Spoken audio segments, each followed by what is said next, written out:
সাত সকালে হার হিম করা ঘটনার সাক্ষী থাকলো মুর্শিদাবাদের ভরতপুর। খুনের পর রীতিমতো গলায় দড়ি দিয়ে ঝুলিয়ে এক ব্যক্তিকে প্রাণে মারার ঘটনায় ব্যাপক চাঞ্চল্যের সৃষ্টি হয়েছে মুর্শিদাবাদ জেলার ভরতপুর থানার গড্ডা গ্রামে। সোমবার সকালে এই ঘটনাটা জানাজানি হতেই মৃত্যুর কারণ নিয়ে রহস্য ছড়িয়েছে এলাকায়। পুলিশ জানিয়েছে মৃত ব্যক্তির নাম আরজ মোল্লা, বয়স 35। ঘটনার খবর পেয়ে ঘটনাস্থলে পৌঁছে একাধিক নমুনা সংগ্রহ করছে ভরতপুর থানার পুলিশ। স্থানীয়দের দাবি, প্রথমে খুন করার পর গলায় দড়ি দিয়ে ঝুলিয়ে রাখা হয়েছিল এই ব্যক্তিকে। পুলিশ দেহটি উদ্ধার করে ময়না তদন্তের জন্য কান্দি মহকুমা হাসপাতালের মর্গে পাঠিয়েছে। অপরদিকে এই ঘটনায় মৃত ব্যক্তির স্ত্রী ও এক জামাইবাবুকে আটক করে জিজ্ঞাসাবাদ চালাচ্ছে ভরতপুর থানার পুলিশ।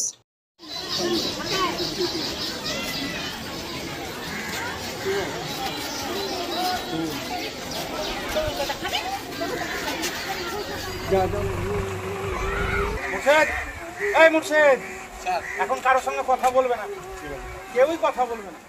যোগমায়া শাড়ি, এখানে সিল্ক, বেনারসি, হ্যান্ডলুম, তাঁত, যাবতীয় শাড়ি সম্পূর্ণ নিজস্ব তৈরি।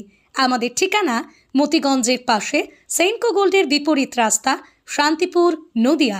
যোগাযোগ নাম্বার 7501813803। আমরা শুধুমাত্র পাইকারি বিক্রেতা।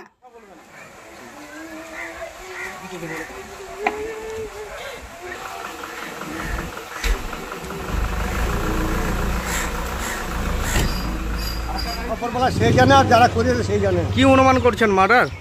আমার তো মনে হয় মার্ডার, মার্ডার ছাড়া কিচ্ছু নয়। কি নাম ওনার? আর নাম হচ্ছে আরজ মোল্লা। কত বয়স হবে? প্রায় 35-37 হবে।